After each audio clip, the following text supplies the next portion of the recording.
En Radio Intereconomía, Sin palos en las ruedas, dirigido por Javier Font.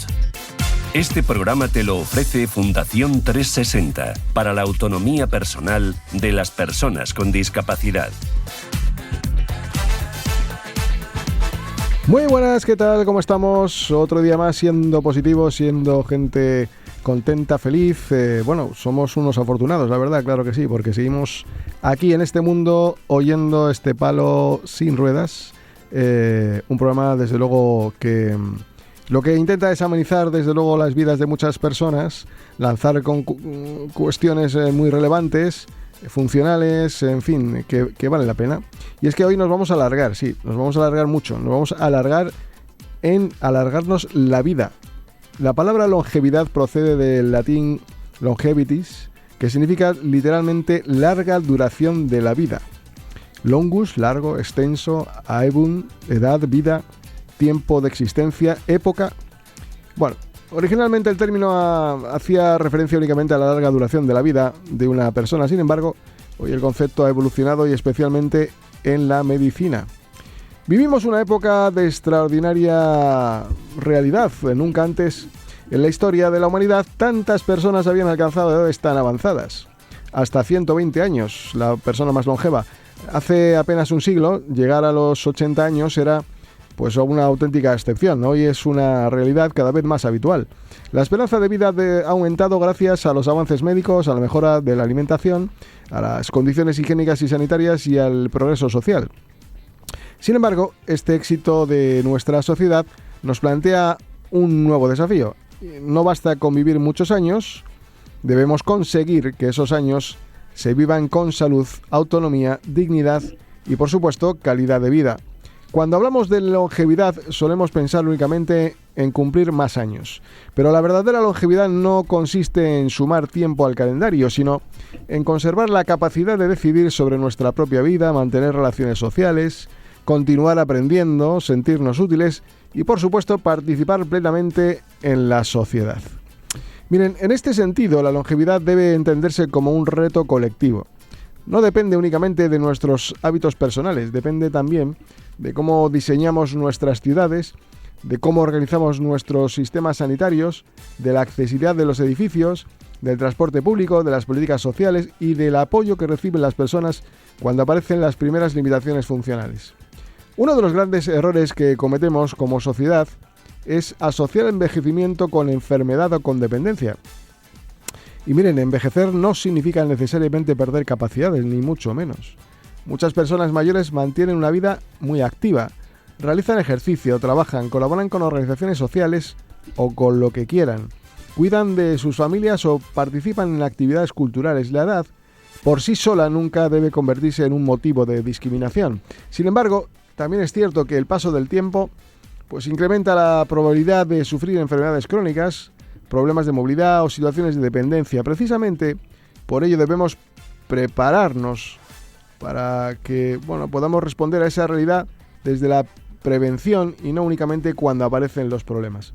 La ciencia lleva años estudiando qué factores influyen por una larga vida y sobre todo que sea saludable. Aunque no existe una fórmula mágica, sí conocemos algunos elementos comunes, pero todavía no la clave ni la fórmula que nos da esa solución. El primero es la alimentación, una dieta equilibrada, rica en frutas, verduras, legumbres. El segundo factor es el ejercicio. No se olviden, dejen de ser perezosos, salgan del sofá, dejen la plataforma de películas. Leer un libro está muy bien porque hay que cultivarse, pero después quizás de hacer un recorrido importante andando a paso ligero. Bueno, en definitiva, sudar un poquito la camiseta. Y otro aspecto fundamental es algo que no le hacemos mucho caso, y es dormir, el descanso. Dormir adecuadamente permite que el organismo repare tejidos. Parece mentira, pero es así.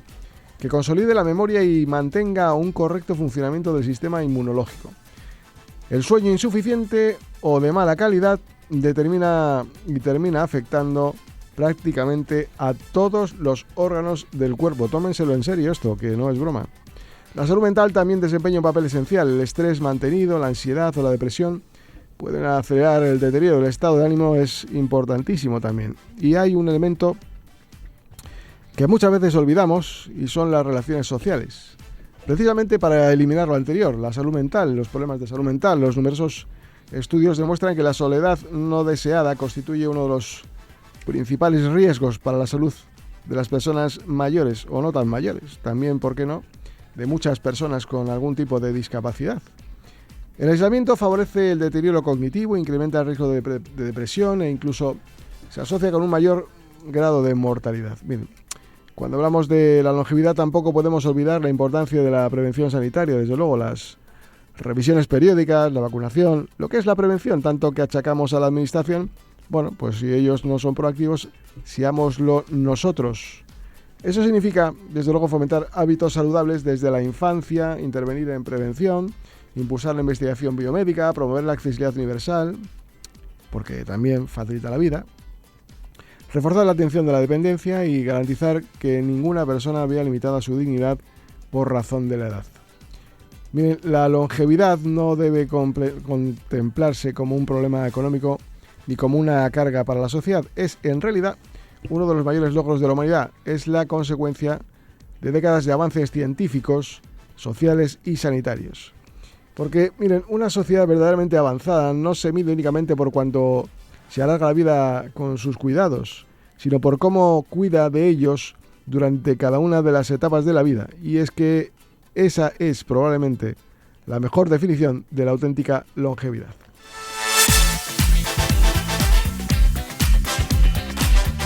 En Radio Intereconomía, sin palos en las ruedas.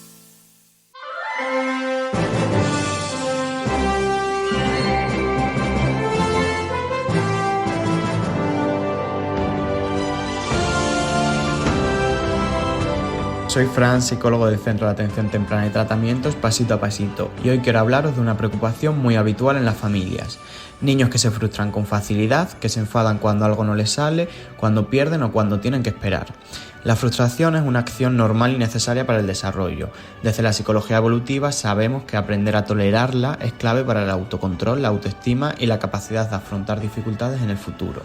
El problema no es que el niño se frustre, sino cuando no encuentra los recursos para gestionarlo.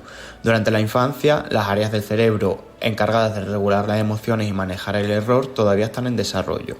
Por eso muchos niños pasan rápidamente del intento al enfado o al llanto. No es falta de voluntad ni de capacidad, es que su sistema emocional se desborda y necesita apoyo externo. A veces, con la mejor intención, los adultos tratamos de evitar que el niño se frustre resolviendo las situaciones por él mismo, corrigiendo constantemente o anticipándonos a los errores. Sin embargo, las guías de desarrollo infantil nos indican que la sobreprotección dificulta el aprendizaje de la tolerancia a la frustración. Algunas pautas que ayudan son permitir que el niño lo intente, aunque se equivoque, acompañarle con frases que normalicen el error y poner palabras a lo que siente. Frases como "veo que te enfada que no salga" o "equivocarse también forma parte de aprender", ayudan a regular la emoción y a construir un diálogo interno más amable. También es importante ofrecer retos ajustados a su edad y momento evolutivo. Cuando la exigencia es demasiado alta, la frustración aumenta. Cuando es demasiado baja, no hay aprendizaje. Encontrar ese equilibrio favorece la confianza y la perseverancia. Acompañar la frustración no significa eliminarla, sino enseñar al niño que puede atravesarla y salir de ella con ayuda. Con el tiempo, ese acompañamiento se va interiorizando y se convierte en una habilidad propia. En nuestro centro, Pasito a Pasito, trabajamos con las familias para ayudar a los niños a desarrollar recursos emocionales fortaleciendo su tolerancia al error y su seguridad interna desde edades tempranas. Puedes encontrarnos en calle Ramón Powell 54 en el barrio de Hortaleza, en Madrid, o llamarnos al 623-757-050. Repito, 623-757-050, o escribirnos al correo cat@fama.org. Bueno, pues después de este consejo, que no publicitario, sino muy práctico para aquellas familias que tengan algún menor con algún tipo de discapacidad o que vean que pueden, pues desarrollarla, para eso está nuestro centro de atención temprana, que está en la calle Ramón Powell número 54 y al que pueden contactar a través de la Federación llamando al 91 593 35 50, que muy amablemente le van a dirigir a él, a sus grandes profesionales y sobre todo, muy importante, la prevención como un factor determinante para que la calidad de vida de tantos miles y miles de niños que todavía pueden prevenir una discapacidad, así lo hagan a través de esa preocupación familiar. Bueno, y es que, como decía, hoy vamos a hablar, como decía en la editorial, vamos a abordar un tema cada vez que despierta mucho más interés, y es alargar la vida. ¿Quién no quiere vivir, no sé, 100, 200 o lo que sea, hasta la eternidad, verdad? Miren, Walt Disney se crionizó y ahí creo que tenemos todavía el cuerpo, ya veremos a ver qué ocurre. Y es que, bueno, pues también existen muchas dudas. ¿Es posible ralentizar el envejecimiento? A lo mejor no alargarnos 1000 años, pero ralentizarlo. Hay gente que está preocupada por sus arruguitas, esas cosas, pero hay muchas cosas más importantes que ciertas estrías. Y es que, ¿qué parte depende de nuestros hábitos y cuál de nuestra genética? Importante. ¿Qué hay de cierto en los suplementos, las terapias regenerativas o las llamadas medicinas anti-envejecimiento? ¿O estamos preparados como sociedad para una población cada vez más longeva? ¿Qué vamos a hacer si vivimos tantos años? Bueno, pues para eso hemos invitado a nuestro ya habitual amigo y conocido Ángel Gabriel, que es presidente de Vidacor, al que quiero saludar. Ángel, ¿qué tal? ¿Cómo estás? Hola, buenos días, Javier. Pues muy contento de estar en tu programa y con todos tus oyentes. Pues muchísimas gracias, nosotros lo estamos más, porque además te quiero felicitar públicamente porque hace apenas unos días recogías el Premio Nacional de Medicina en la categoría de Innovación Médica, algo que creo que es bastante importante, no solamente para Vidacor, para ti y yo creo que para todo el ámbito de la medicina. ¿Qué sentiste? ¿Qué es lo que ocurre cuando dan un premio de reconocimiento a esta compañía y a ti mismo? Bueno, como bien dices, querido Javier, pues hombre, todo el mundo, ¿verdad? Cuando recibimos un premio ya desde niños, pues sentimos una satisfacción, ¿no? De hecho, parte del sistema educativo fomenta lo que se llama la recompensa, y un premio no deja de ser una recompensa y, por tanto, pues hombre, mucha satisfacción. En este caso, con las palabras que dije cuando lo recogí, estuvieron dedicadas, y el premio en sí mismo, a todos los padres de los empleados de Vidacor. Porque tengo unos empleados fantásticos y, como dije ahí, las empresas las forman personas. Pero las personas se forman mucho antes de llegar a las empresas, se construyen mucho antes de llegar a las empresas. Y yo tengo unos empleados magníficos que durante 20 años han trabajado mucho, muy bien, con mucha dedicación, y obviamente eso lo heredé de unos padres que les transmitieron una serie de valores.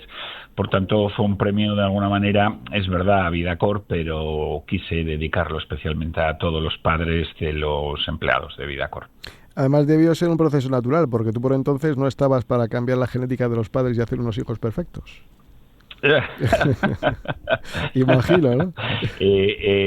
Pues efectivamente, ni estábamos en su momento ni todavía estamos, aunque evidentemente cada vez se vislumbran más posibilidades de actuar a nivel genético, pero ciertamente no. Como digo, esas maravillosas personas que componen Vidacor ya vinieron hechas y formadas, y poco tuvo que ver conmigo. Todavía no había nacido Vidacor y la medicina no estaba tan avanzada. Oye, han pasado ya por Vidacor 30.000 familias, ¿no?, que ya han confiado en todo este recorrido y que han supuesto, no sé, la confianza de tantas y tantas familias. Hablamos de miles de personas que, pues al final ha tenido un resultado satisfactorio, entiendo. Sí, claro, al final, fíjate que nuestro nacimiento como empresa de biotecnología es como un banco. Entonces, un banco lo primero que tiene, en este caso no es un banco de dinero, como la gente puede entender, es un banco de células madre que proceden de la sangre del cordón. La palabra banco, en la banca tradicional, la del dinero, siempre fue ligada a un término absolutamente indisoluble, que es la confianza. Es decir, nadie coloca su dinero, sus depósitos en un banco si no confía en que el banco va a ir bien, ¿no? Entonces, al final, esto no es dinero, son células madre que pueden y que van a jugar un papel en la medicina del futuro muy grande, sin duda alguna.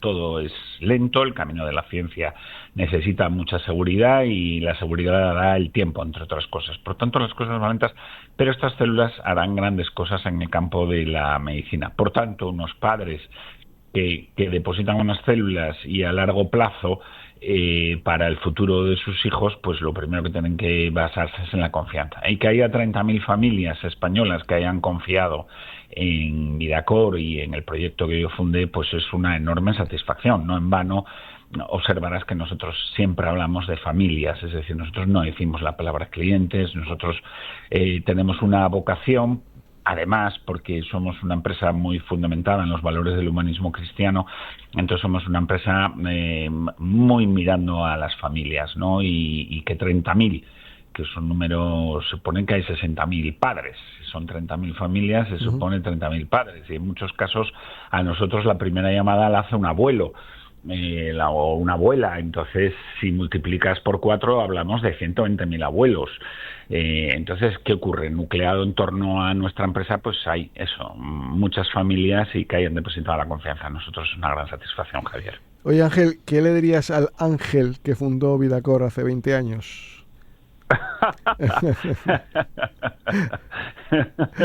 Pues casi le diría que no se vuelva a meter en un berenjenal así nunca más. Bueno, esa ha sido una bonita experiencia. Emprender en España, que te muy voy difícil, a contar, ¿no? Emprender en España es difícil, es complejo. Yo soy un biólogo de raza. Mi ilusión cuando yo estudiaba mi carrera era algún día tener una empresa de biotecnología en el campo de la salud humana. Tengo 63 años y cuando yo pensaba en esa ilusión tenía 22 y en España no había ninguna empresa de biotecnología. Tuve que esperar muchos años a que se creara un caldo de cultivo suficiente como para entender que querías fundar como biólogo una empresa de biotecnología. Cuando la quise fundar, claro, es como en medio de un océano y dices, ¿para dónde llevo el barco? Un lunático, entonces, completo. Concreté en las células madre, que, ojo, cuando yo estudié la carrera no existía ese concepto. Existían las células madre, pero no habían sido descubiertas. Entonces, decidí las células madre. Y dentro de las células madre, ¿qué tipo de células madre? Las que hay en la sangre del cordón. Entonces, todo ese proceso que requirió de mucha reflexión, finalmente pudo ser llevado a cabo, encontrar el dinero, se supone mucha inversión, y ya con todo esto que te explico, Javier, te puedes imaginar que hace 20 años pues me metí en un verdadero galimatías que te puedo decir que ha sido mucho sacrificio, mucho esfuerzo, muchas preocupaciones, pero obviamente también se traduce de las palabras que estoy manteniendo contigo en esta entrevista tan cálida y además también como las haces, porque te estaba escuchando previamente cuando llegué al estudio y es que además cada palabra que dices es correcta desde un punto de vista médico-científico. Entonces, pues como estás vislumbrando también cuando habla de familia, recoger un premio, etcétera, bueno, pues esos momentos compensan con creces el berenjenal que te decía en el que me metí. Entonces, ¿qué le diría? Bueno, pues que a ese Ángel que fundó con 42 años la empresa, pues que no se desanime, que siga trabajando duro y que ponga constancia. Y que vaya por más, claro que sí. Oye, Ángel, mira, hoy evidentemente vamos a hablar de la longevidad, ¿no? Aquí bueno, pues a todo el mundo le importa y mucho, pues cuanto más años uno viva, aunque luego te aburras, pero bueno, cuanto más años vivas, mucho mejor, ¿no? Y, oye, ¿cuál es la investigación sobre longevidad que más te ha impresionado en los últimos 5 años? Hombre, pues mira, puede sonar presuntuoso. Desde luego la que más me ha impresionado es casi en la que estamos trabajando en Vidacor. Y dirás que presuntuoso, ¿no? Pero bueno, si uno no cree ciegamente en lo que trabaja, pues a ver, no te puedo decir una en concreto. Sí te puedo decir que, como muy bien apuntabas y me refería hace unos minutos a ello en lo que estaba en todo lo que estabas comentando, que era muy certero en el editorial, que era muy certero, como digo, el proceso de la longevidad es un proceso multifactorial. Entonces, a mí, en general, dentro de ese proceso multifactorial, donde influye el sueño, donde influye la nutrición, en donde influye la actividad intelectual, donde la movilidad, influye una serie de cosas, sí, la parte que más me ha atraído desde una perspectiva investigadora es todo lo que los estudios que vinculan la longevidad a la inmunidad. Es decir, la correlación que hay entre longevidad y un sistema inmunológico sano. Eso es todos los estudios que engloban ese descubrimiento, que hoy ya es un hecho, hoy se asume que los procesos de inflamación y de alteración del sistema inmunológico, bueno, lo primero que acabo de decir, la inflamación no deja una consecuencia de la alteración del sistema inmunológico, es la parte que más me ha atraído. Y en la que creo que además es un abordaje, sin duda, con todos los periféricos que hemos citado, ¿no? Por supuesto, dormir, comer sano, dormir lo necesario, la movilidad, leer, como bien, todas esas cosas que dijiste tan certeramente, pero que esa parte sí pueda ser, sí viene a coadyuvar el sistema inmunológico. El sistema inmunológico para empezar, pero entiendo, se investiga, por ejemplo, otros seres vivos, otros animales, plantas, para intentar copiar un poco la regeneración celular, porque claro, los órganos se van deteriorando, hay animales que incluso le cortas un miembro y vuelve a desarrollarse, incluso hasta internamente nosotros el páncreas se vuelve a regenerar. Todo esto se investiga para que vayamos avanzando en ver por dónde podemos ir alargando la vida, no sé si en general o órgano a órgano, o qué hacer para que cada órgano no se deteriore. Bueno, la pregunta que me haces es como muy amplia, es muy amplia. Voy a tratar de acotarla. El utilizar modelos animales, por supuesto, como conceptualmente, pero además es que es necesario en investigación. Es decir, las fases preclínicas de cualquier tratamiento son absolutamente necesarias para las agencias reguladoras, tanto en Europa como en Estados Unidos, ¿no? Entonces, el animal siempre es donde ensayas primero. Pero, conceptualmente, como bien estabas apuntando, pues por supuesto, pues por ejemplo, el pez cebra es un pez que se utiliza mucho para estudiar la hidra, los reptiles, que tengan, como muy bien tú dices. Habrá muchos de nuestros oyentes que se ven antiguamente, había una brutalidad de tortura que era hacerte una pequeña incisión a nivel del hígado y el animal carroñero te colocaba un halcón o un águila y te iba comiendo ahí día a día el hígado, una verdadera tortura, porque el hígado tiene capacidad de regeneración muy rápida, en 24 horas hace, y entonces pues el animal estaba ahí. Ahora, quizás sea esto un poco desagradable, pero da idea del potencial regenerador que tiene el hígado. También hay que pensar que la gente que lo deteriora con un consumo abusivo del alcohol, pues que se haga cargo de, perdóname la expresión, la caña que le da, porque la capacidad regenerativa del hígado, por ejemplo, pues es muy alta, ¿no? Entonces, tomar modelos animales conceptualmente, por supuesto que se toman en el campo de la medicina regenerativa. Circunscribiéndome a lo que tú me decías, hay muchas de las enfermedades asociadas a vivir muchos años, o a que nos vamos, que las cardiovasculares, neurodegenerativas, metabólicas, incluso el cáncer, que sí hoy es el nexo común que yo te hablaba antes. El nexo común en todas ellas parece que hay un sistema inmunológico o que trabaja por exceso o trabaja por defecto, es decir, que no inmunomodula correctamente, y fruto de ello pues aparecen los problemas de corazón, aparecen los problemas de neurodegenerativos, etcétera, etcétera, ¿no? Por eso, como te digo, en todos estos campos todos coadyuvan al envejecimiento, pero este transversal de la inmunología es muy interesante. Ángel, qué descubrimiento puede verdaderamente cambiar realmente la esperanza de vida? Porque ahora estamos oyendo el Ozempic, alguna pastilla, tal, pero realmente, ¿en qué se está investigando para decir, por aquí vamos en la buena dirección? Bueno, yo creo que ahora todas las líneas que están abiertas, todas, incluida la pastilla que has dicho, son certeras, porque es como te digo, es multifactorial, ¿no? También te digo, no va a haber una pastilla que te la tomes si es la pastilla de la longevidad. Eso ya te puedo adelantar que no va a ocurrir. Sí podrá ser no una única pastilla, sino combinar diferentes estrategias adaptadas a cada persona, en donde en una estrategia puede haber una o varias pastillas y luego puede haber uno o más tratamientos regenerativos, como bien decías antes, del tipo pues para regenerar un órgano en concreto, etcétera. Pero yo diría que todos van en la dirección. Imagínate un embudo que por la parte ancha está ancha, entrando muchos campos de conocimiento, hasta terminar una salida, que es la parte estrecha del embudo, ya con una medicina muy personalizada para cada persona, en función de las características de la persona. Porque obviamente, aunque haya un elemento transversal, como te he dicho, que es la inmunología, Habrá personas más sensibles en cuanto al tratamiento a procesos neurodegenerativos o procesos cardiológicos. Entonces, ahí entra lo que se va a conocer como la medicina de precisión en el envejecimiento. Por tanto, todo el conocimiento que ahora mismo se está generando, y es mucho, es válido, pero no va a haber una única dirección, no va a haber una pastilla, no va a haber un tratamiento que digan te hago esto y tú rejuveneces. Quizás la parte, y vuelvo una más, y perdona que esté siendo pesado, quizás la parte más transversal, porque hoy lo que se está sabiendo que una inflamación crónica y continuada con el sistema a través del sistema inmunológico que no está actuando correctamente, para que tú hagas una idea, como un sistema inmunológico que sin razón está ahí, no un botón on-off.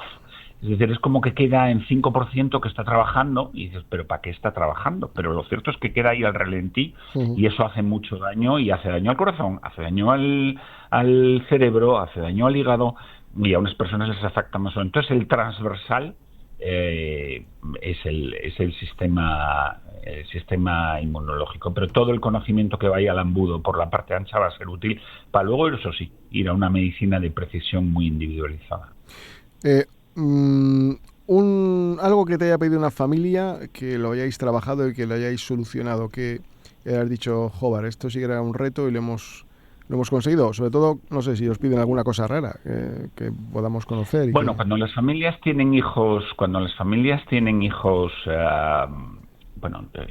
en un problema grave o que compromete su vida, obviamente recurren a situaciones muy desesperadas que desgraciadamente a veces no podemos darles una solución porque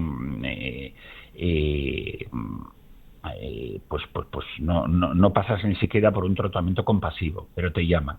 Nosotros hemos hecho 2 tratamientos compasivos que lo único que sirvieron en los 2 casos fue para alargar un poquito más la vida del niño, y desgraciadamente fallecieron. Fueron en 2 ocasiones y vinculadas a enfermedades,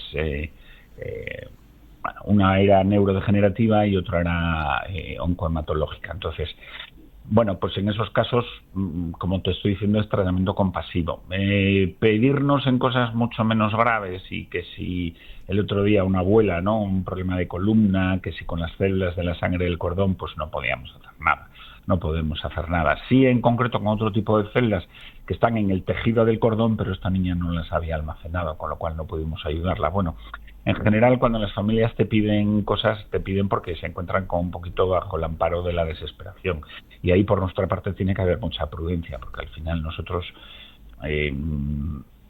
que estamos sometidos, como no puede ser de otra manera, a los protocolos de los ensayos clínicos, y a veces puedes ayudar y otras no. De todos modos, nuestros apuntes y hacia ese premio que recibimos en innovación médica, como toda innovación, nosotros no trabajamos mirando al hoy, nosotros estamos trabajando mirando a, como mínimo ahora mismo, 15 años adelante. 30 años, 40 años, no sé. En neurología, por ejemplo, 30 años no son nada. ¿En biomedicina es igual o es mucho? ¿Estamos en la fase incipiente de investigación? ¿O queda todavía muchísimo? Cuando tú decías que no eran nada, ahora van a ser mucho menos, por una razón que es la inteligencia artificial. La inteligencia artificial nos va a permitir trabajar muchísimo más rápido. Y hay una cosa cuando hablamos en medicina, Javier, que y además para un programa como Palos en la Rueda, yo entiendo que a veces el desánimo y demás pues puede aparecer, ¿no? Pero esperan tiempos muy buenos, nos esperan tiempos muy buenos, y además con celeridad, pero nunca vamos a perder de perspectiva una cosa. La primera persona que se le hizo un trasplante de corazón sobrevivió al trasplante 18 horas. Hoy una persona trasplantada de corazón muere de cualquier otra cosa menos del corazón. ¿Qué significa? Que cuando hablamos de que una persona vuelva a caminar, cuando hablamos de que una persona vuelva a utilizar sin problemas sus extremidades superiores, estamos hablando de pequeños pasos, pero una persona que a algún momento pueda recuperar parte de su movilidad, pueda recuperar el control de los esfínteres, pueda ir... Todos estos pequeños pasos se van a precipitar cada vez más rápido gracias al apoyo de la inteligencia artificial. Por tanto, cuando hablamos de 15 años, yo ya estoy contemplando 15 años para unos avances espectaculares, porque Hasta ahora no se contaba con la inteligencia artificial y ahora sí. La cantidad de análisis de datos que proporciona la inteligencia artificial permite que cosas que aspectos que quedaban no me gusta, quiero decir, ocultos un poco al análisis humano, ahora mismo aparecen y emergen en cuestión de minutos a través de la inteligencia artificial. Por tanto, se va a precipitar, los tiempos se van a precipitar, y los próximos 15 años en todas las disciplinas de la medicina vamos a ver avances muy grandes. Quiero entender también... Un programa tuyo, y ya acabo, en algún programa hemos analizado los comités éticos de investigación. Yo lo único que pido es que los comités éticos de investigación sigan manteniendo el estándar de seguridad para el paciente, pero que en ningún caso sean trabas burocráticas. Exacto. Es decir, que cuando se vea medianamente claro que algo puede ser seguro, esto sin duda alguna, vaya como un tiro.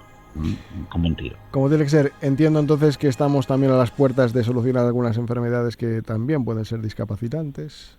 Entiendo, ¿no? Que también esto lo puede propiciar. Sin duda. Es más, yo casi te diría que forma parte, porque estabas diciendo unas palabras verdaderamente certeras. Aquí no se está tratando, al hablar de longevidad, de que vivamos 100 años. ¿De qué sirve vivir 100 años si es con muy mala calidad de vida? Se está tratando de que las personas vivan, a ser posible, con mejor calidad de vida. Eso ya es longevidad.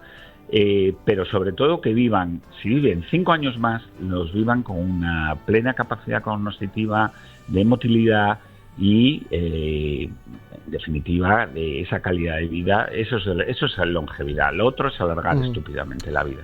Y sin duda, el recuperar parte de la movilidad y demás forma parte de la longevidad, sin duda. Por tanto, no es tanto la cantidad, sino la calidad de la vida que vayamos a vivir. Ángel Gabriel Álvarez, presidente y fundador de Vidacor. Oye, merecidísimo el premio, desde luego, nacional de medicina en la categoría de innovación médica. Enhorabuena, y seguiremos en contacto. Así que nada, a seguir trabajando, y a otros 40 años o muchos más, que hay gente que quiere vivir mucho tiempo, Ángel. Pues muchas gracias a ti, siempre es un placer escucharte, Javier. Un abrazo muy fuerte a ti y a todos los oyentes. Un abrazo. Enhorabuena, adiós. A todo el equipo. Un saludo. Hasta siempre, hasta ahora. Gracias, adiós.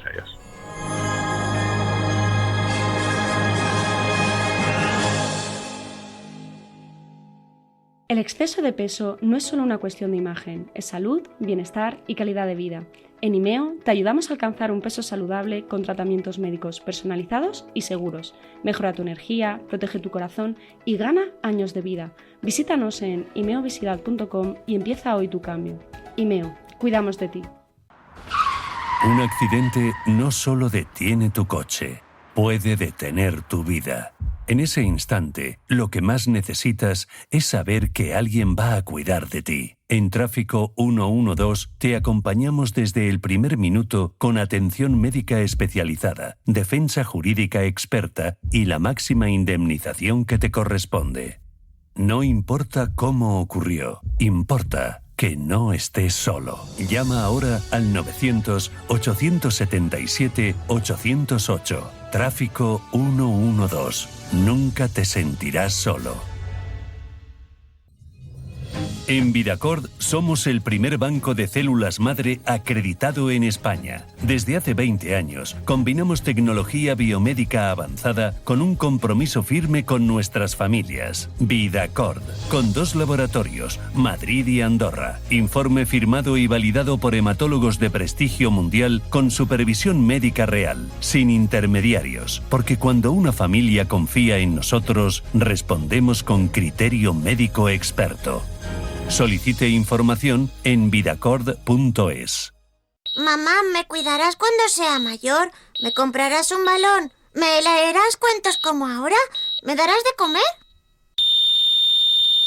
Con los niños con discapacidad hay que actuar cuanto antes para que su futuro sea normal. Por eso, creemos en educación inclusiva sin diferencia y junto a los demás niños, porque su futuro se trabaja en tiempo presente. Los menores con discapacidad deben ir a la misma escuela que los demás. No creemos lugares distintos para su educación. Apostemos por educar personas. Vicente del Bosque, FAMMA COCENFE Madrid, trabajando por la integración de las personas con discapacidad.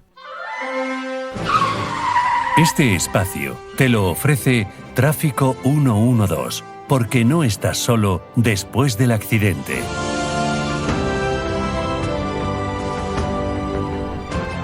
Bueno, pues hoy vamos a abrir una pequeña ventana a lo que es la cultura, porque muchos de ustedes nos habéis pedido que así lo hagamos, porque también importa la lectura, el cine, el teatro y la música. Y es que hoy tenemos el privilegio de dedicar nuestro programa a una mujer cuya trayectoria representa el talento, la excelencia y desde luego el compromiso con la cultura española. Una artista que ha llevado el sonido del arpa a escenarios de todo el mundo y que ha contribuido durante décadas a dignificar y enriquecer el patrimonio musical de nuestro país llamado España.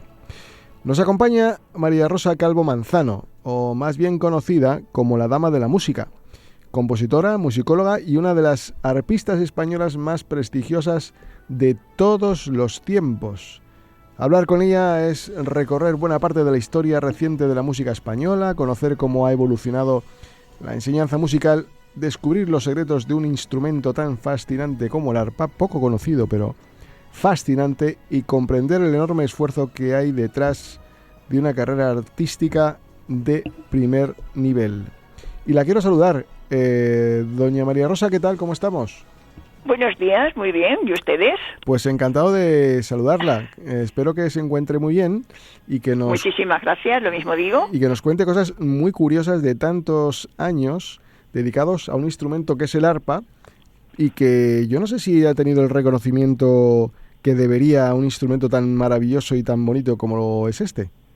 Es cierto, el arpa es un instrumento mágico, tiene un sonido muy poético, cristalino, parece que suena como a gotas de agua transparente, como si fueran gotas del rocío de la mañana, y a pesar de su larguísima historia, porque es un instrumento que se pierde en los albores de nuestra propia historia de la humanidad, sin embargo, no es lo suficientemente conocido para tanto recorrido como ha tenido.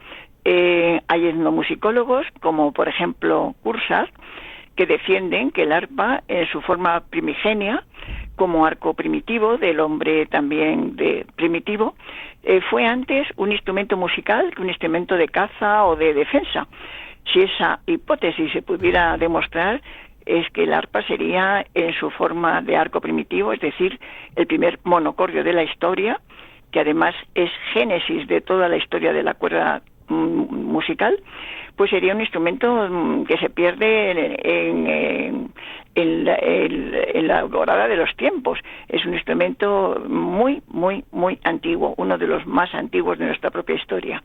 Ha recorrido inmensidad de caminos, ha estado prácticamente en todas las tribus, en todos los pueblos, en todas las culturas, en todas las etnias, ha estado también en las grandes culturas de la historia de la humanidad, como Mesopotamia, Grecia, Egipto, y pasó después a la era cristiana.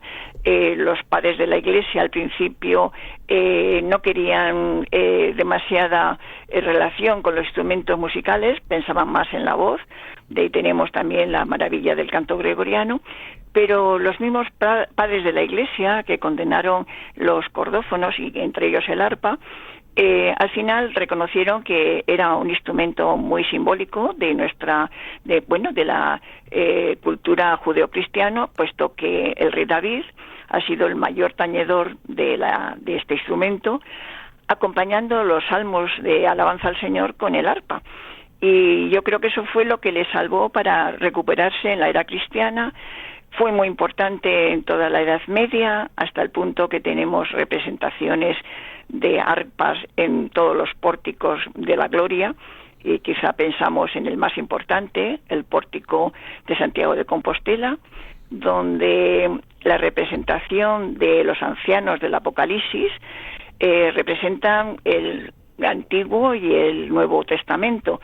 El Antiguo Testamento con un arpa angular y el Nuevo Testamento con un arpa triangular, que simbólicamente es representación de la Trinidad como el signo perfecto de nuestra religión, de nuestra cultura cristiana.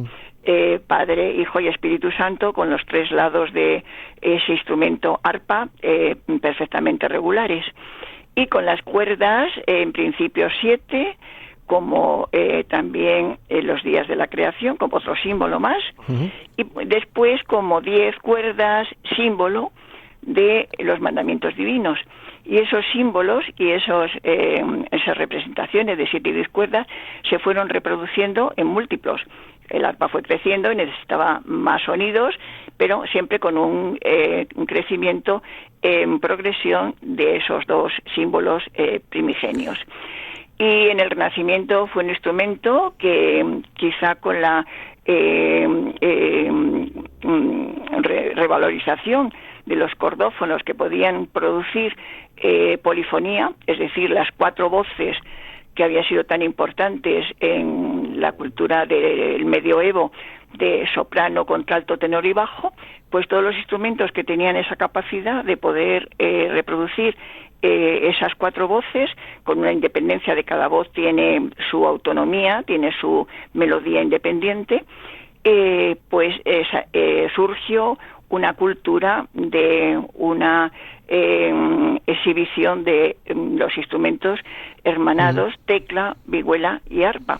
Vihuela como la guitarra española, el arpa, que vuelvo a repetir toda la historia que tiene, pues empezaba a tener una historia independiente como instrumento solista, y con los instrumentos de tecla. De ahí hubo verdaderos monumentos, se puede decir que verdaderos monumentos de música escrita indistintamente para estos 3 instrumentos totalmente hermanados.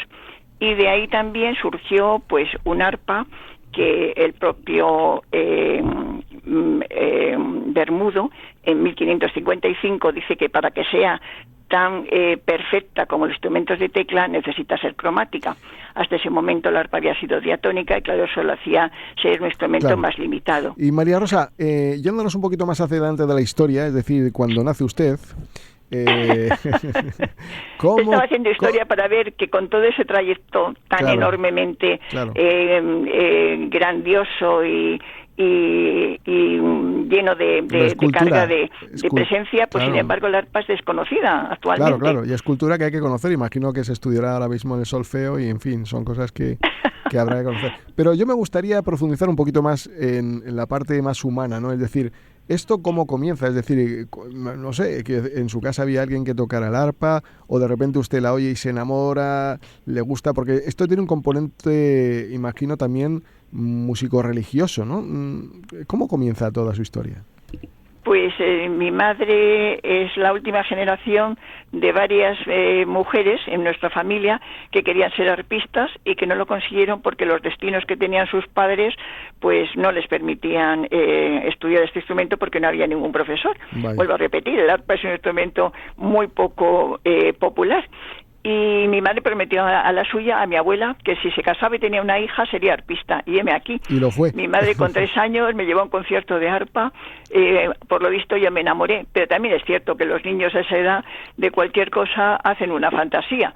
O sea que no parecía que aquello pudiera ser definitivo. Pero bueno, en mi caso lo fue. Y mi madre siguió proyectando que yo fuera arpista. Tenía a mi hermano una profesora de solfeo a la cual le dijo que me había hecho una prueba y que yo parecía que tenía conocimientos musicales sin que nadie me los hubiera enseñado. La profesora me imagino que diría, ay, estas madres que creen tener un hijo genial en su casa, pero mi madre le debió insistir tanto que me hizo una prueba y efectivamente, estando virgen de todo, porque no sabía ni leer ni escribir, le contestó a mi madre, pero ¿para qué estamos esperando? Esta niña se tiene que examinar. Y bueno, total, que el examen era un examen de cultura general que yo no tenía, bueno, estaba 0, pero la parte musical la superé y así entré al conservatorio con 4 años. ¿Y qué le iba a decir? ¿Usted se casó? Perdóneme. ¿Se casó? ¿Tuvo hijos? Sí, señor. A ver, me casé en segundas nupcias con un marido maravilloso. ¿Le enamoró con el arpa también o no? No, mi marido es médico. Pero no le enamoró con el arpa, porque el arpa enamora. No sé con qué le enamoré, yo creo que más bien con la persona. Seguramente. Porque, sí. Bueno, él es un grandísimo médico, nos conocimos siendo el médico mío, y bueno, la fortuna nos llevó a que años después, bueno, no es la fortuna porque él se quedó viudo, pero después de subir de edad, tuvimos más contacto y nos casamos en un mes, o sea que he heredado de repente una maravillosa familia de 4 hijos, 8 nietos y 2 bisnietos. ¿Y a alguno de ellos le gusta el arpa? A ninguno. No ha salido ninguno músico, ni ninguno tampoco ha salido médico. Lo que se pierde. Pero bueno, pero me tienen en la familia para recrearles y para darles alegrías y para darles satisfacciones. Bromas aparte, yo quiero preguntarle, usted ha viajado mucho, ¿verdad? Ha recorrido muchos escenarios. Cuéntenos un poco, porque creo que ha recorrido, si no todo el mundo, prácticamente todo el mundo. Sí, he recorrido el mundo entero. Puedo decir que he estado en las antípodas varias veces, porque he dado clases en la Universidad de Canberra y he dado conciertos en toda Australia, en Nueva Zelanda. Y he hecho giras que a veces, no de una forma continuada, pero he recorrido el mundo 2 veces dándole la vuelta en el mismo año, con lo cual eso es enormemente activo y bueno, también cansado. Es maravilloso porque vivimos para dar conciertos, dar alegría a la gente y transmitir nuestros sentimientos y toda esa grandeza que tiene la música en la comunicación de un concierto. Pero claro, desde el punto de vista humano es cansado hacer todo ese periplo que le estoy contando. Pero la verdad que la música hay que vivirla con pasión. Ni siquiera el amor con ser maravilloso es suficiente. Y cuando se vive con pasión y con ilusión una profesión, eso yo creo que es lo más grande que puede tener el ser humano. El poder ser profesional de aquello que amas y de aquello que estás enamorado apasionadamente, con lo cual es una fortuna, porque además vives de ello. O sea que aparte de que disfrutas de tu profesión, te entregas y no crees que estás haciendo ningún esfuerzo, porque como lo vives de esa manera tan sublime, pues estás siempre feliz. Y encima estás dando esa grandeza de lo que es la música, que no necesitas ningún esfuerzo de intelecto para entenderla, sino simplemente dejarte llevar, que entre por el oído y que te llene el espíritu, y que el músico, el intérprete, pueda hacer esa magia. Me parece algo maravilloso. Y además, vuelvo a repetir, eres feliz con lo que haces y encima vives de ello, que parece que vivir de ello como que suena feo, pero bueno, es que así, es una profesión. María Rosa, es una profesión, efectivamente. 2 últimas cuestiones que quiero preguntarle, porque usted ha tenido muchísimos reconocimientos nacionales e internacionales.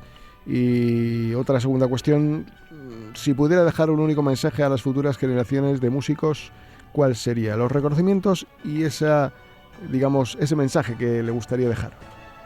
Que vivan con pasión la música. Vuelvo a repetir, cuando una profesión se vive con pasión, no es esfuerzo, y la música merece la pena. Es verdad que para llegar a cualquier carrera brillante hay que dedicarle muchísimas horas, pero esas horas no pueden pensarse como esfuerzo. Hay que pensarlas como que es el camino para llegar a conseguir esos ideales. Y entonces, en ese sentido, las horas pasan volando. A veces, yo he estudiado muchísimas horas, ha habido temporadas de estudiar, pero 8 y más horas, y sin embargo me pasaban volando. Decía, pero ¿cómo? ¿Llevo 8 horas trabajando? O sea, es como si la propia música, con ese estudio apasionado, te embriagara de tal forma que no te das cuenta de que está pasando el tiempo. Pasa volando y no sientes ni cansancio espiritual, ni cansancio físico, ni cansancio cerebral. Y María Rosa, después, cuando lo dejas, sí, puedes sentir que estás cansado, pero mientras tocas es como si estuvieras totalmente, vuelvo a repetir, embriagado. No sientes absolutamente ninguna sensación negativa. Todo es placer. Y María Rosa, pues así lo tienen que vivir los jóvenes. ¿El reconocimiento más importante que ha tenido, cuál ha sido? Aparte de los aplausos del público, que eso ya pues seguro. Yo creo que el aplauso del público. He tenido muchos reconocimientos, pero el sentir que cuando estás interpretando hay una comunión totalmente íntima con el público, y eso se termina o tiene la gratificación final de unos aplausos, es el mayor premio que puede sentir un artista. Es impresionante.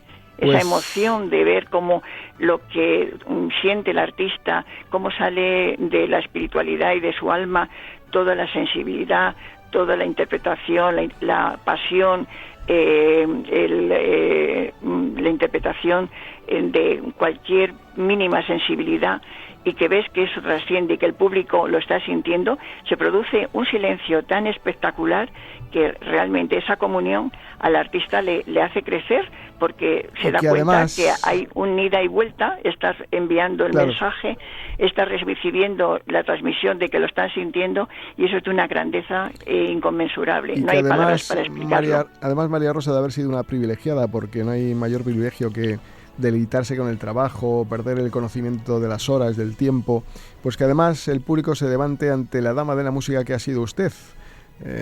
Así que así la vamos a despedir, ojalá nos volvamos a encontrar, y gracias por deleitar a millones de personas de oídos que han agradecido, por supuesto, todo lo que usted ha hecho en la carrera musical. Compositora, musicóloga y una de las arpistas españolas más prestigiosas de todos los tiempos. Sí, señor, es española, se llama María Rosa Calvo Manzano.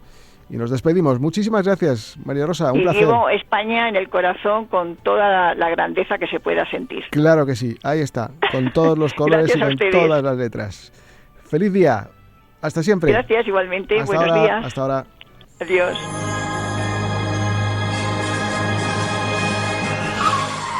Este espacio te lo ha ofrecido Tráfico 112, porque no estás solo después del accidente.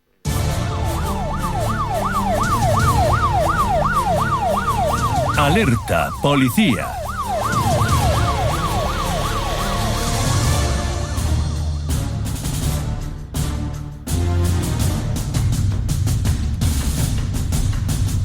Bueno, pues nos vamos a ir a hablar con el subinspector de Policía Nacional, don Alfredo Perdiguero, al que queremos saludar. Don Alfredo, ¿qué tal? ¿Cómo estamos? Gracias por estar un día más con nosotros. Gracias a ustedes por invitarme un día más. Muchas gracias. Es un verdadero placer. Hoy vamos a hablar de algo totalmente desagradable y deleznable, como puede ser una violación a un menor con discapacidad, ¿no? Cuéntenos un poco. Bueno, pues como usted dice, es muy desagradable el tema de por sí. Yo siempre he dicho que evidentemente todos aquellos agresores sexuales o violadores, si encima se aprovechan de menores o encima discapacitados, yo creo que esta gente debería caer la pena más grande. Pero bueno, en este caso es un individuo que luego alega que tiene una discapacidad igualmente él de un 65%, que no es excusable, que agrede sexualmente a un niño de 13 años. Y que, bueno, aunque la Fiscalía pedía 6 años de prisión, la acusación particular 8 años, pues por la conformidad, que sí que es una causa que está en nuestra legislación española, pues le han puesto una pena de 2 años y 6 meses de prisión. Ya digo que, bueno, que podemos estar de acuerdo o en desacuerdo con la conformidad que existe en nuestro país como tal, pero esta gente, fíjate, esta gente que, por desgracia, los agresores sexuales siempre dicen que son el estamento delincuencial que más reincide, que más recae, que más vuelve a hacerlo, y le cae una pena tan leve, pues a mí desde luego me indigna como policía y como ciudadano, imagino que mucho más. Claro, la sentencia recoge una cuestión muy especial, y es que habla también de, bueno, que ha habido un acuerdo con la Fiscalía, la acusación particular y la defensa del procesado, que también tiene una discapacidad del 65%, pues ha apreciado pues los atenuantes de embriaguez, reparación del daño y trastorno mental. Y es que, no sé, bueno, aquí cualquiera comete... Es verdad que hay circunstancias complicadas, pero, en fin, no sé, es que es muy difícil esto, ¿no? Cuando alguien alega este tipo de cuestiones, pues que al final se vea uno en la calle y tu hijo lo hayan violado, vamos. Correcto, fíjese. No solamente, como acaba de decir, de que la embriaguez sea un atenuante o una eximente según como sea, sino que no sé por qué motivo luego después sí que son conscientes del mal que han hecho y les beneficia el reparo del delito. Yo creo que alguien debería hacérselo mirar estos hechos en el Código Penal, nuestros legisladores, porque me parece indignante, porque como usted acaba de decir, que a mí es lo que más me indigna de toda la película, es que el niño al final va a tener un trastorno mental muy complicado de digerir durante todo el resto de su vida. Y digamos usted, sus padres, yo que tengo una niña de 12 años que hizo el día 1 de junio 12 años, a mí esto, yo creo que, fíjese, aunque suene mal, perdería la irracionalidad. La racionalidad, en este caso, si pasase algo así a mi hija. Pero bueno, vamos a mirar lo que es. Ya digo que yo creo que estos sucesos y estas condenas debería hacérsela mirar nuestros legisladores, repito, para modificar el Código Penal, para proteger más si cabe a los niños en ese sentido, y desde luego mirar qué son eximentes, qué son atenuantes, qué son agresiones sexuales, porque desde luego ahora mismo son todas agresiones sexuales, pero al final conlleva que tenga una pena según qué. Pero mire, lo voy a leer porque me parece indignante que el niño ahora en el informe psiquiátrico que le han hecho a posteriori dice que padece ahora mismo, después de la consecuencia de esta agresión sexual, malestar emocional que se manifiesta como estado de nerviosismo, pensamientos intrusivos, sueños sobre las conductas sexuales y acentuación de sus sentimientos de ira con comportamiento de enfado grave. ¿Esto alguien se lo va a mirar? ¿Esto alguien se lo va a arreglar? ¿Esto sabemos cuánto le va a durar? Es que es indignante. Le han destrozado la vida a esa persona. El acusado, que tiene 56 años, tiene que estar lejos de la víctima 800 metros durante 12 años y 6 meses y deberá cumplir una medida de libertad vigilada a ejecutar con posterioridad. Pero, bueno, aparte del depósito de 20.000 euros que tiene que indemnizarle, no va a entrar en prisión, porque le han dicho que si no comete delitos durante 3 años consecutivos, pues que, en fin, que el tratamiento médico relativo a la discapacidad mental y el consumo de alcohol, pues ya está resuelto, pero eligió a su víctima, la eligió conscientemente, parece ser. Claro, pero es que ya le digo que fíjese que es que lo que dicen los psiquiatras, los psicólogos forenses, cuando hablamos con ellos en tratamientos que tienen a presos de ese tipo de hechos delictivos, el violador, repito, por desgracia, es el que más vuelve a reincidir en este hecho delictivo. Es decir, esto no se cura. Y en prisión, cuando decimos que hay la castración química, simplemente es un inhibidor del deseo sexual durante el tiempo que se medican, que es voluntario, que en España no es forzoso como tal. Por tanto, si decimos que este tipo de delincuentes o depredadores sexuales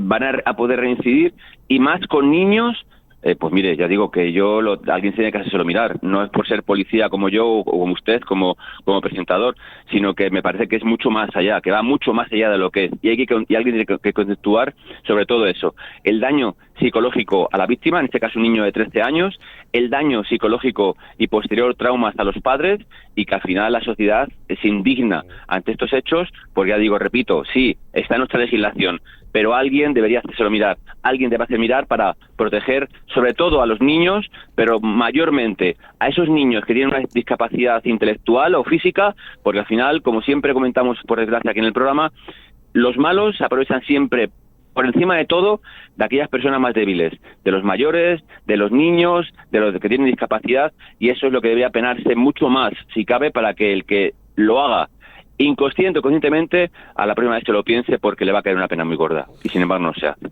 Pues ojalá estos señores que están aquí en la carrera San Jerónimo algún día se dediquen a hacer su trabajo adecuadamente y a intentar ver los fallos que tienen las normas, pues para que estas personas cumplan una condena adecuada, no más allá, desde luego, de la fase preventiva y de otras muchas cuestiones que desde luego están todavía al albur de la nada. Con lo cual, pues seguiremos mirando por esa ventana hacia el exterior para ver qué es lo que ocurre, y que don Alfredo Perdiguero, subinspector de Policía Nacional, nos lo pueda contar, sobre todo, no para alterarnos, no para preocuparnos, sino para ocuparnos de lo que ocurre fuera, y que cada vez estemos más atentos, más listos, para que las cosas que ocurren no nos ocurran a uno mismo. Así que, don Alfredo Perdiguero, muchísimas gracias por estar una vez más con nosotros, y seguiremos hablando, que hay mucha tela que cortar. Es más, gracias a ustedes por preocuparse de dar luz a estos sucesos, de prevenir, que prevenir siempre es mejor que curar, y desde luego aquí a su disposición siempre que ustedes quieran y entiendan que puedo aportar algo. Muchas gracias. Gracias por todo. Hacemos un equipo. Gracias. Hasta la próxima. Gracias. Adiós.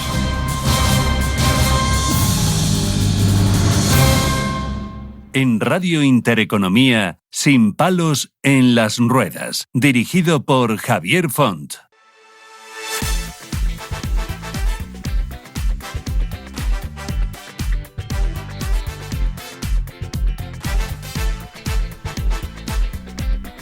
Bueno, pues vamos a hablar de algo sorprendente, de algo que entra dentro de los parámetros de la investigación, para saber de dónde venimos, qué es lo que hemos hecho en nuestro pasado, cómo detectamos cosas que simplemente viendo unos huesos pues nos dan tantísima información. Y es que hoy les proponemos un viaje apasionante al pasado, pero también sobre todo una reflexión muy actual sobre la discapacidad, la inclusión y la evolución del ser humano, porque cuando estamos en la arqueología solemos imaginar pues excavaciones fósiles o civilizaciones desaparecidas. Sin embargo, cada hueso hallado es un yacimiento que cuenta una verdadera historia.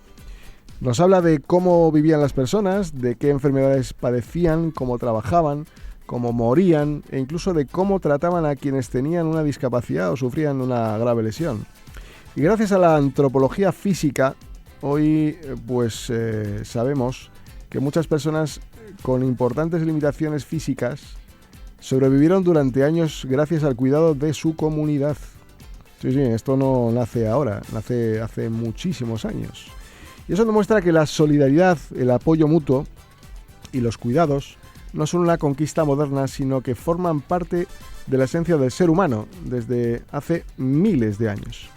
Pero también descubriremos cómo se identifica una discapacidad de un esqueleto, por ejemplo, qué patologías pueden diagnosticarse siglos después, qué errores se cometen al interpretar los restos óseos y cómo las nuevas tecnologías, desde el ADN antiguo hasta la inteligencia artificial, están revolucionando pues estas disciplinas.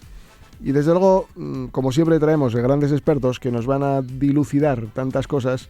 Pues para hablar de ello contamos con una invitada excepcional, que es Lidia Merenciano, arqueóloga, antropóloga física, divulgadora y especializada en el estudio de restos humanos y en acercar al gran público los avances de una ciencia que nos ayuda a comprender quiénes fuimos y también quiénes somos. La verdad que un verdadero espectáculo. Lidia, ¿qué tal? ¿Cómo estás? Buenos días, ¿qué tal? Muchísimas gracias por venir a contarnos esto, que forma parte, desde luego, de un espectáculo de lo que es la cultura, el conocimiento, ¿no? Sí. ¿Qué hace exactamente una antropóloga física? Pues es muy buena pregunta. Es una cosa, creo que prácticamente todo el mundo ahora relaciona más o menos lo que es ser arqueólogo, que fíjate que también cuesta mucho. Me han preguntado un montón de veces si estudio dinosaurios o si hago cosas similares. Cada vez poco a poco se va mejorando esto, pero cuando me preguntan qué es la antropología física hay bastante confusión. Hay veces que incluso me lo separan con una coma, ¿no? Eres antropóloga y física. Digo, madre mía, no, yo soy de humanidades, yo no tengo ni idea. Sí. La antropología física es el estudio del ser humano. Yo hice la carrera de arqueología y yo sabía que quería especializarme en arqueología de la muerte porque, como bien has dicho, para mí es la base de todo el estudio. Sé que puedes saber muchísimo de los vivos a través de los muertos. Entonces, siempre he querido. Y yo sabía que para conseguir, cuando en un yacimiento arqueológico aparecen restos humanos, siempre tiene que haber un antropólogo, alguien que vigile lo que se está haciendo para que se haga correctamente, ya que igual que tiene que haber expertos en cerámica que puedan identificar bien la cerámica, también lo necesitamos con los restos humanos. Y básicamente pues eso es el estudio del cuerpo humano, tanto la evolución como un montón de características del cuerpo humano. Oye, ¿y es cierto que podemos saber a través de un hueso el comportamiento de esa persona o de todo su entorno alrededor? Sí, ¿de verdad? Hay muchísima información que nos puede dar los huesos. Hay una frase que me gusta mucho, que es que realmente todo está, nuestra historia está plasmada en los huesos. Podemos saber muchísimas cosas, hay muchas cosas que no, pero la gente le impresionaría muchísimo. Por ejemplo, en Estados Unidos se hizo muy de moda, sobre todo a principios de los 2000, que haya muchos programas de televisión en los que no solamente haya médicos forenses, sino que también haya antropólogos forenses, porque no solamente la parte blandita de los cuerpos humanos nos dice cosas, también los huesos nos hablan de muchas cosas. Podemos saber si una persona era deportista, podemos saber si una persona tenía enfermedades, hay un montón de cosas.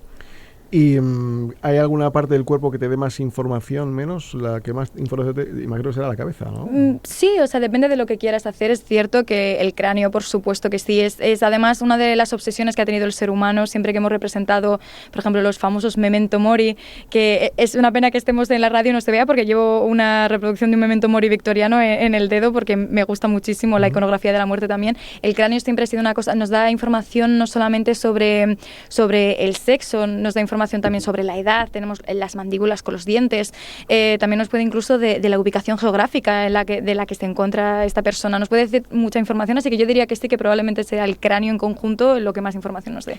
O sea, podemos saber, por ejemplo, qué profesión ocupaba ciertas personas, si era rico, si era pobre.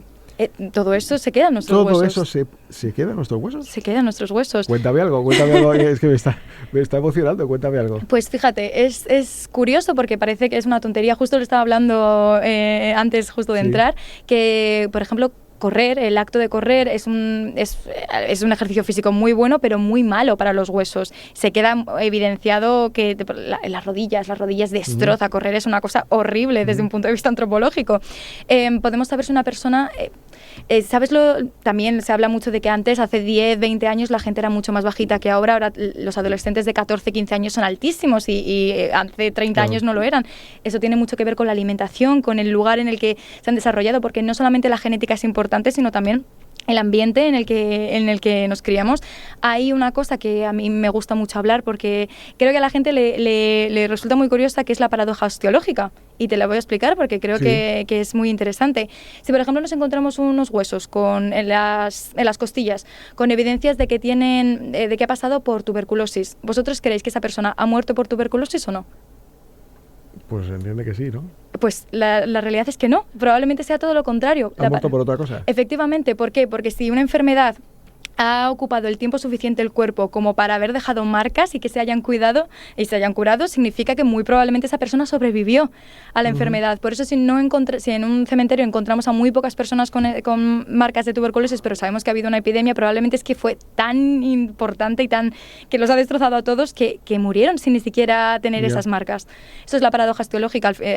Me parece muy interesante porque parece efectivamente todo lo contrario, pero sí podemos saber un montón de cosas. A través de los dientes se puede saber cómo ha sido tu alimentación, qué tipo de agua has bebido a lo largo de tu vida.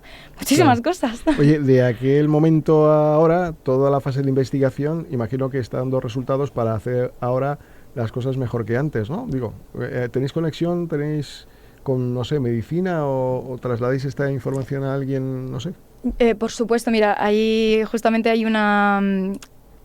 Yo como hago divulgación en redes sociales, muchas veces lo que me pregunta la gente, hablo sobre todo de arqueología, mucho de antropología física, evolución humana, siempre me hablan de por qué se malgasta el dinero utilizándolo en estudios científicos cuando no, eso no nos va a curar nada, ¿para qué vamos a estudiar el pasado? Pues mira, hay un ejemplo a mí me parece que es una excusa bastante mala y un argumento bastante vacío, me parece muy importante, pero os voy a dar un ejemplo, no solamente a vosotros, sino a las personas que nos estén escuchando.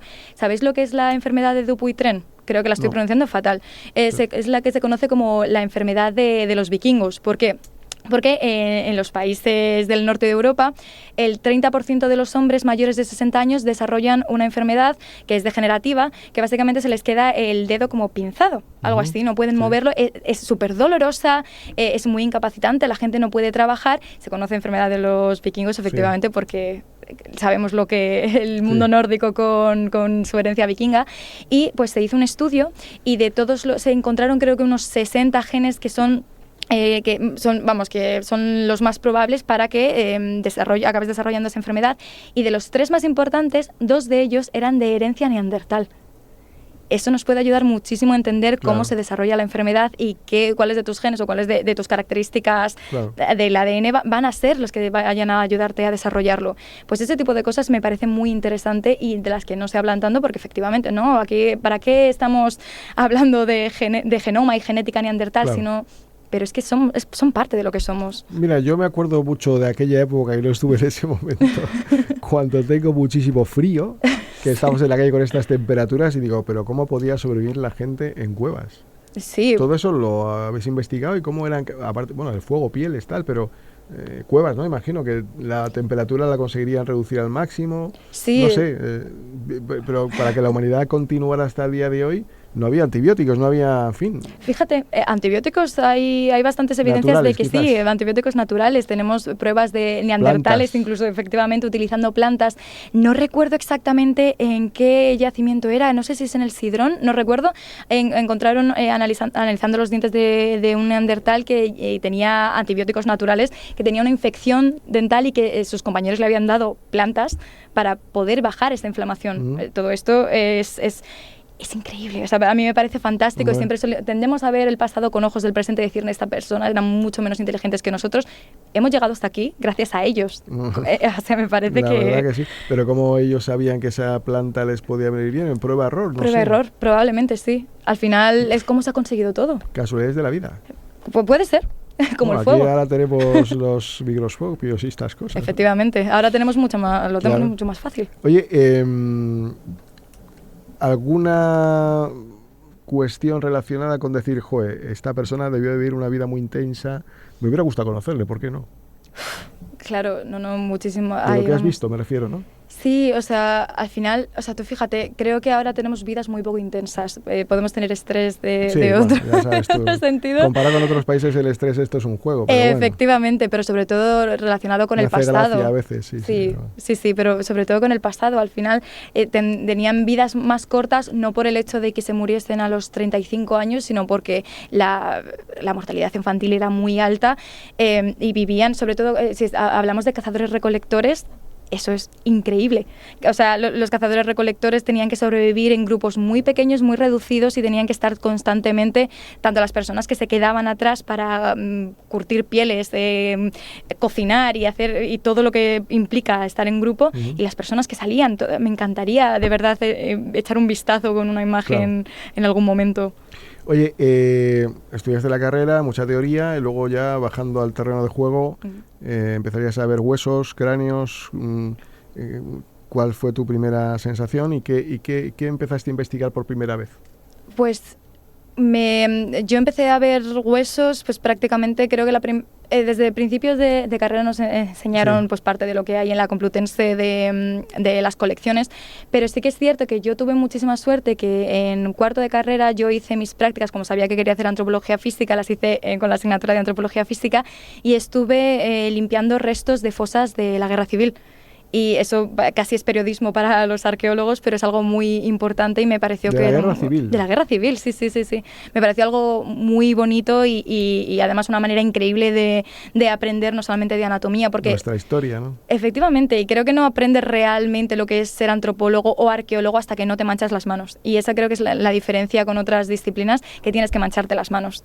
Oye, ¿has analizado, por ejemplo, cuerpos o estadios, o huesos, mejor dicho, de estadios distintos de nuestra historia, por ejemplo la época nazi, donde las personas morían en cámaras de gas, que eso también entiendo, de la manera de morir también te da mucha información, ¿no? Por supuesto que sí. Sí, la verdad es que yo he tenido mucha suerte porque, por ejemplo, mi trabajo de fin de máster, en el máster, lo hice sobre análisis de cráneos y tenía cráneos de distintas cronologías y distintos espacios del mundo porque estábamos intentando ver si con los puntos craneales se podía determinar de qué lugar geográfico había venido esa persona. Del mundo, ¿no? Del mundo, efectivamente. Siempre con colecciones arqueológicas porque ahora mismo con todos los contactos que hay con gente es prácticamente imposible, pero no prácticamente imposible, pero mucho más difícil.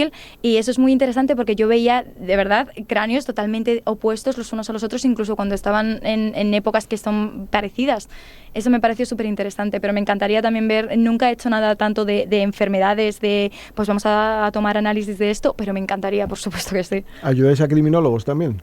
Hay en muchas, por ejemplo, en mi máster había una asignatura que era antropología forense y el de la Universidad de Alcalá están muy relacionados tanto con la policía como con la Guardia Civil y los laboratorios toxicológicos, porque al final las personas que más saben de huesos son las que están todo el día con huesos. A mí eso me pareció una cosa muy interesante. De hecho, a mí me habría gustado igual en otra vida haberme dedicado a la policía científica. Me parece muy interesante. Claro, eso te iba a preguntar, porque ¿a qué se puede dedicar un antropólogo? ¿Cuántas profesiones puede derivar de la antropología? Por ejemplo, ¿policía? Sí, hay muchos antropólogos que se meten a la científica. Es complicado porque hay muchísima gente que quiere meterse a la científica y no solamente hay antropólogos. Pero podría, sí, eso es una de las opciones. Yo, gente con la que estuve en el máster quiso meterse a ello, pero bueno, también siempre que haces algo relacionado con las humanidades, a educación, pero médico yo forense, sobre todo, a lo mejor, medicina forense. Eso es más complicado, porque al final, o sea, depende porque, por ejemplo, yo vengo de arqueología, de humanidades, nunca me habría podido meter a medicina forense, a no ser que me hubiese hecho la carrera de medicina, pero sí que había médicos que se especializaron en antropología. Colaborar con ellos, a lo claro, mejor. Efectivamente. Entonces, todo depende también de cuál sea tu base, porque para ser antropólogo físico solamente hay un máster, no hay ninguna carrera. Oye, entiendo que también podemos detectar patologías. No sé si por entonces existían las mismas. No sé, aparte de lepra y todas estas cosas que seguramente que por aquella época eran tremendas, pero no sé, poliomielitis, no sé, esclerosis múltiple. ¿Este tipo de enfermedades existían por entonces o no? Por entonces, ¿en qué momento de la historia? Pues ¿En el pasado? En el pasado, vamos. Hay un montón de enfermedades que las conocemos como enfermedades de la civilización, enfermedades que son mucho más la diabetes y cosas así, hasta la revolución neolítica son cosas que no existían. Hay, por ejemplo, mucha menos presencia de caries incluso. Bueno, que a lo mejor no se habían detectado, otra cosa es que... No, fíjate, es que, claro, la gente tenía un estilo de vida muy distinto. Claro. Entonces, las enfermedades que tenemos, las enfermedades degenerativas actuales son culpa de haber llegado de haber aumentado nuestra esperanza de vida. Antes la gente no se moría por Parkinson, Alzheimer, no afectaba, claro, porque tenemos un estilo de vida totalmente distinto. Si la gente antes se moría a los 45, 50, no podía desarrollar, no tenía tantas posibilidades de desarrollar algo tan degenerativo. Entonces esto es muy curioso verlo, pero eso no significa que, por supuesto, no hayan existido enfermedades que hayan afectado a la gente. Y a mí esto es una de las partes que más me gusta de la antropología, el cuidado, la arqueología de los cuidados. No, hombre, me refiero a que, claro, evidentemente hemos evolucionado en alargar la vida. Hoy veníamos a hablar de la longevidad a base de medicina y demás, pero desde luego la alimentación, que es fundamental, nos ha destrozado por completo, entiendo. Increíble, sí, no, esto es una cosa... Bueno, ahora hay un montón de gente que quiere volver a la paleodieta de una manera más correcta o no. Es cierto que por eso, al final, gran parte de nuestra evolución como especie ha sido como nosotros siendo cazadores-recolectores, no siendo sedentarios y tomando comida ultraprocesada. Oye, ¿la paleodieta qué es? La paleodieta básicamente es el estudio de lo que comíamos en el pasado. Y por ejemplo, se comía mucha verdura, carne, ¿no? Imagino. Dependiendo. Hay una cosa que le sorprende mucho a la gente y es que muy probablemente fuésemos mucho más carroñeros de lo que creemos. Porque tenemos esta cabeza en la cabeza de que todos éramos cazadores, éramos súper impresionados. Igual no tanto. Igual... Pescado poquito a lo mejor. Depende de dónde viviese. Seguramente que aquí en Madrid no tomasen mucho pescado. No creo, no está el río como para eso. No. Oye, tienes un libro, ¿no? Tengo 2. ¿O 2? Sí. Yo conozco el de los anatomistas. Sí. Que me gustaría que me contaras un poco sobre este así a grandes rasgos y del otro. Por supuesto. El primero se llama Penélope, es una reescritura de la Odisea, que ahora además va a ser súper popular con la adaptación de Christopher Nolan que sale en un par de semanas. Pero básicamente es qué ocurriría justo después de la Odisea con el personaje de Penélope. Y ya salió hace 2 años, en 2024. La verdad es que a mí es una cosa que me encanta hacer. Los anatomistas ha salido hace 3 semanas, el 4 de junio, así que está recién salido de la imprenta. ¿Qué pasajes tiene? ¿Sobre qué va? Pues mira, los anatomistas tenemos que ir al siglo XIX, a Escocia, a la Universidad de Edimburgo. Qué chulo. Donde tenemos a un grupo de estudiantes de medicina que comienza a ser testigos de que aparecen cuerpos mutilados a lo largo de toda la ciudad. Y todo parece apuntar a que tiene algo que ver con la universidad, porque están mutilados de una manera muy anatómicamente correcta. Oye, pues no sé, ¿dónde hay que comprarlo? ¿Dónde lo podemos comprar? Pues en cualquier librería, Amazon también, por supuesto, en Amazon, Casa del Libro, FNAC, pero si vamos a las librerías de los barrios, mucho mejor. Oye, Lidia, ¿te da miedo la muerte? ¿Con tanto hueso? Fíjate, es una buena pregunta. Sí y no. Porque al final paso mucho tiempo rodeada de ella, me parece algo fascinante, me gusta mucho meterme en la cabeza, pero no pienso tanto en moriré, cómo morir. Entristece, pero... Sí, pero descubres cosas, ¿no? Sí, efectivamente, yo creo. Hay vida detrás de la muerte, nunca se sabrá. Esas son preguntas complejas. Lidia Merenciano, arqueóloga, antropóloga física y divulgadora, muchísimas gracias. Ha sido súper entretenida esta entrevista y de verdad que me gustaría tenerte por aquí pues para hablar de estos libros porque me parece muy interesante. Pues muchísimas gracias. Cosas. Así que gracias por todo, mucha suerte y nos volvemos a ver. Genial. Gracias, hasta ahora.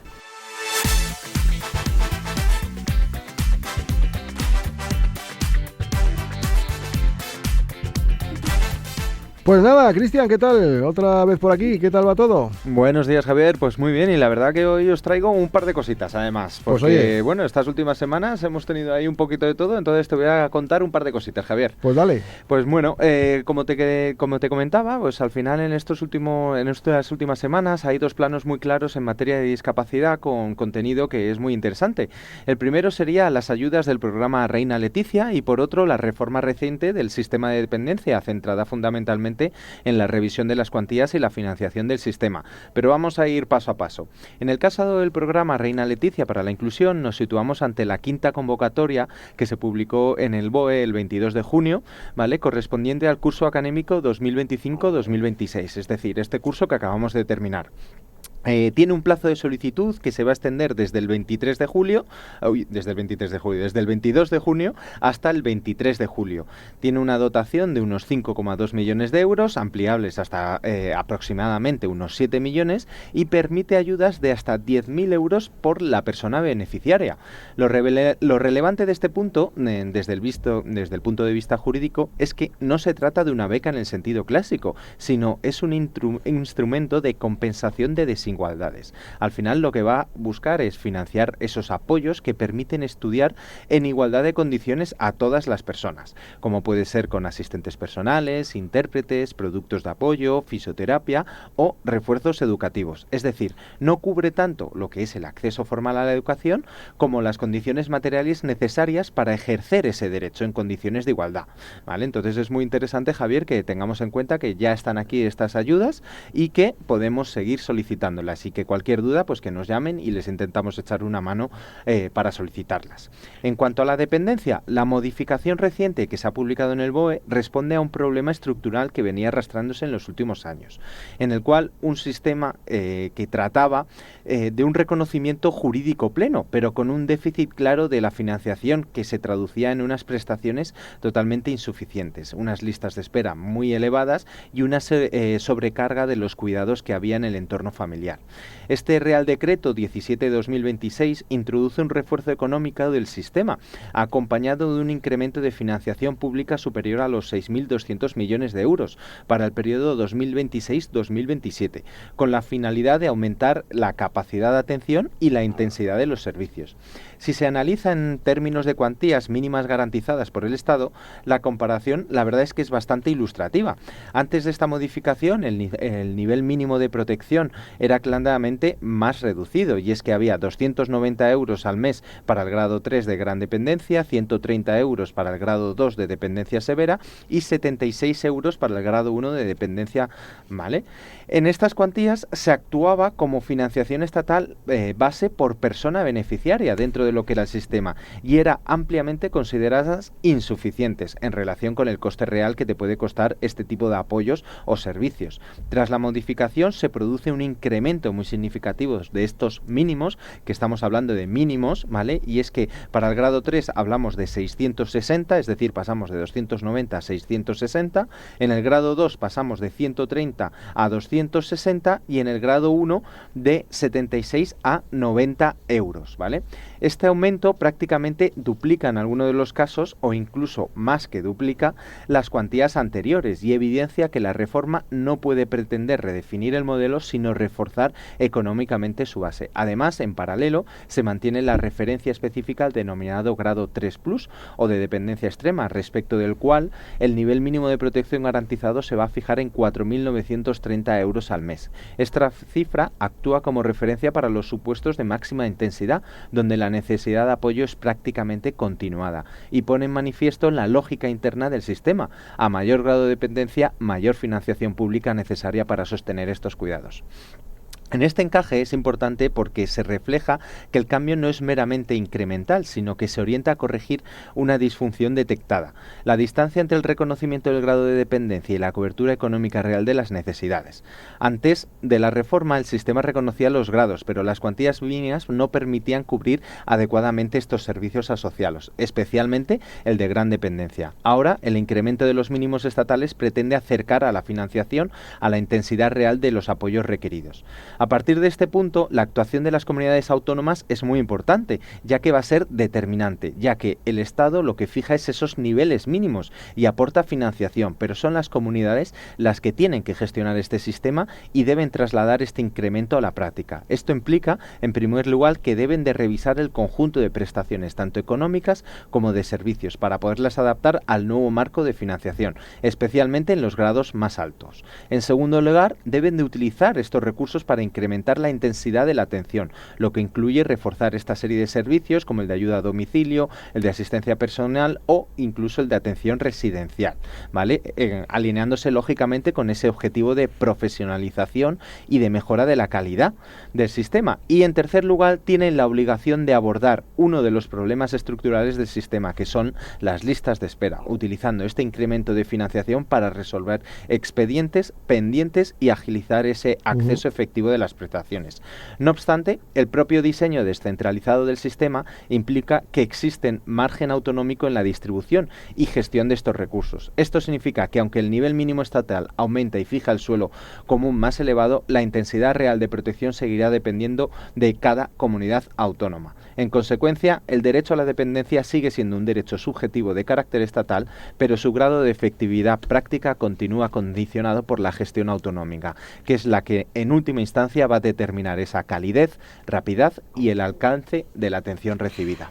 Pues ahí queda dicho esto de información de esta nueva modificación de la norma para aumentar el presupuesto, y lo que decimos es que las comunidades autónomas que respeten los mínimos que han subido y que esa parte que ponían, pues que no la quiten, que lo aumenten, que lo complementen y que así podamos tener más dinero los dependientes para poder vivir con más dignidad, porque nadie puede contratar a alguien 24 horas al día por 640 euros. Así que dicho queda, gracias Cristian, nos vamos.